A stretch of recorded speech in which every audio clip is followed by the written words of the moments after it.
Here's the thing, guys. I've been putting off making this video, and I can't really decide why. Basically, a long time ago, we're talking like a decade ago, I started the series called School Days or something like that, where I was gonna make a video for each year of my life, just talking about what I remember from that grade. And I made it through third grade. In the most recent version of this, there'll be a playlist down below if you're curious. The problem is, this jacket is very loud. 1 second. So the problem is, fourth grade is when I start actually remembering things. I had an amazing fourth grade. My teacher was Mr. Colonis. He loved frogs and Superman.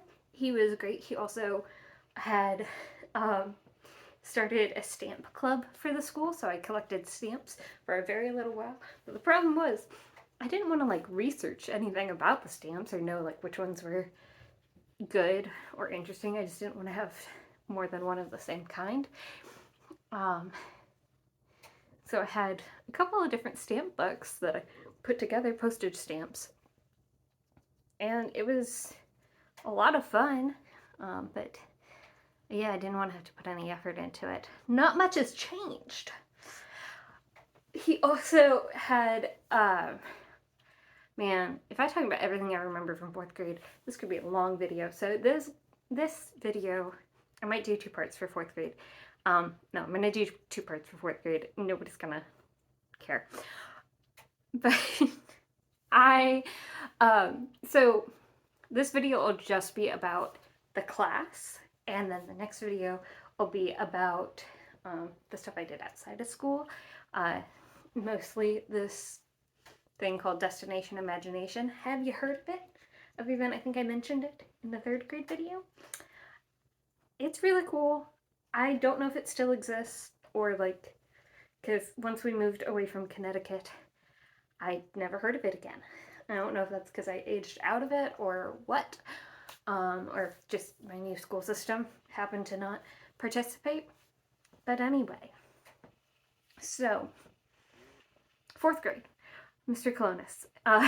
He also made, as a class, one project that he did every year was making a wigwam in the classroom.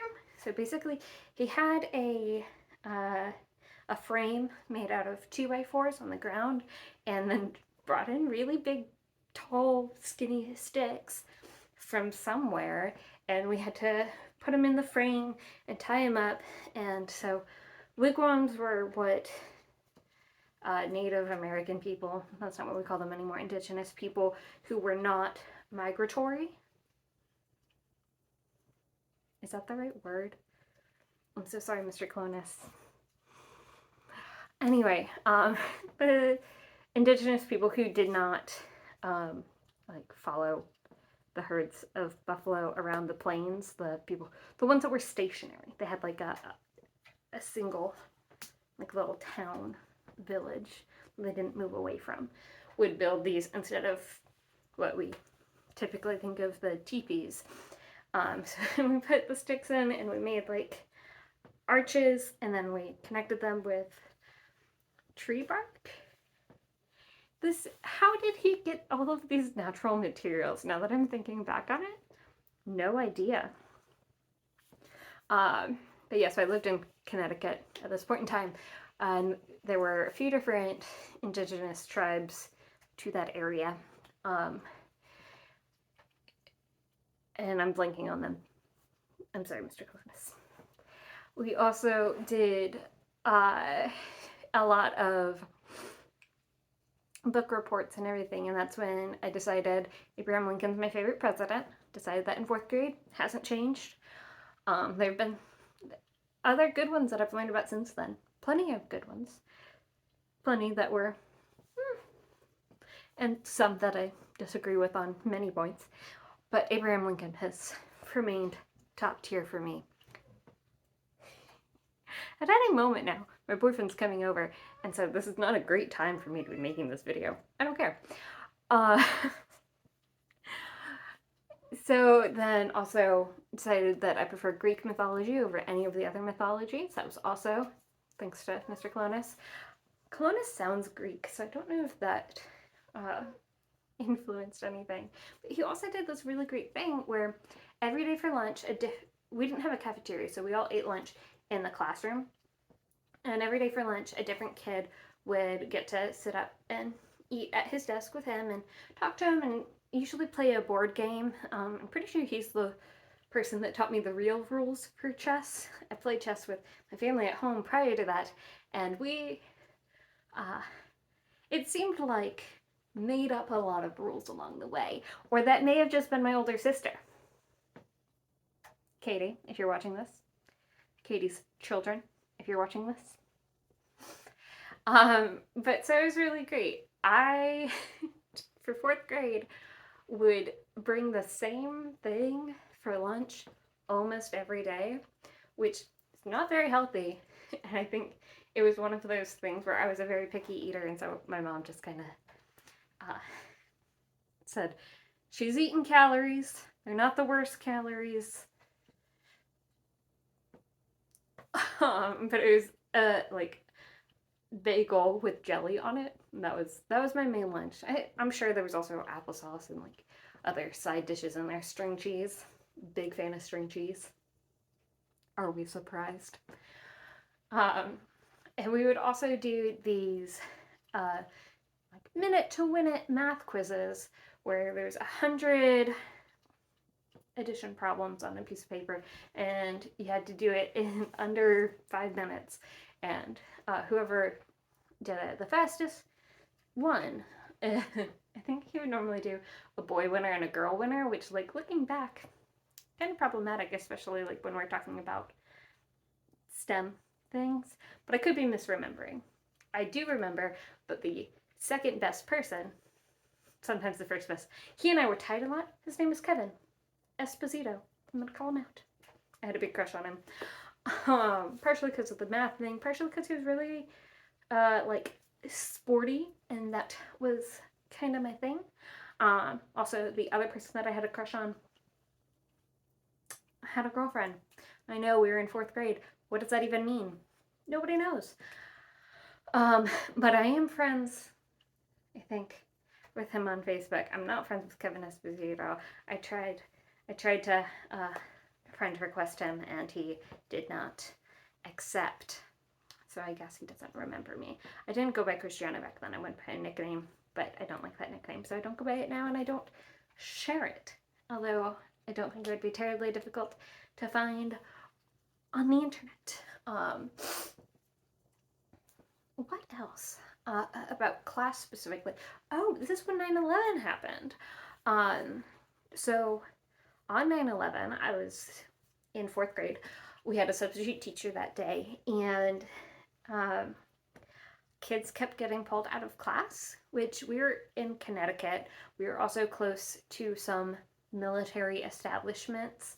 So I think where we were particularly concerned, not as concerned as if we were in one of the places that actually got attacked, but I think it may have been labeled as a potential, like, other place.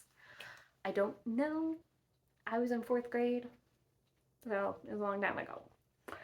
But we didn't know what had happened. We were 4th graders. We didn't know what was going on. But kids kept on getting pulled out of class. And eventually, I think it was by the afternoon or so, the principal was coming around room to room, and we all sat on the reading carpet, and he gave us some kind of explanation. I don't remember what the explanation was at this point. But yeah, it was scary. I had family living in New York at the time, and having no concept of New York geography and what the neighborhoods were, or where the World Trade Center was in relation to my relations, I was worried about them. But yeah, turns out I was not personally affected by any of those attacks, but I do remember it being just like a weird vibe that day with all the kids getting pulled out and then the principal wanting to talk to the class. I don't know. And all the adults were kind of just being weird.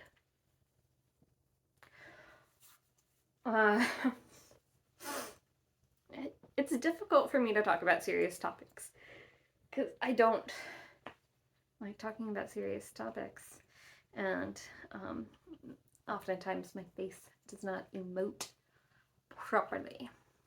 What else did we do? Trying to think. I did a book report on a biography of Mary Todd Lincoln. Awesome. Lovely lady. There was a fake rivalry between our class and Mr. Forrester's class, which more on that when we get to 5th grade. But they were like the two cool 4th grade teachers. So Mr. Clonis was obsessed with Superman.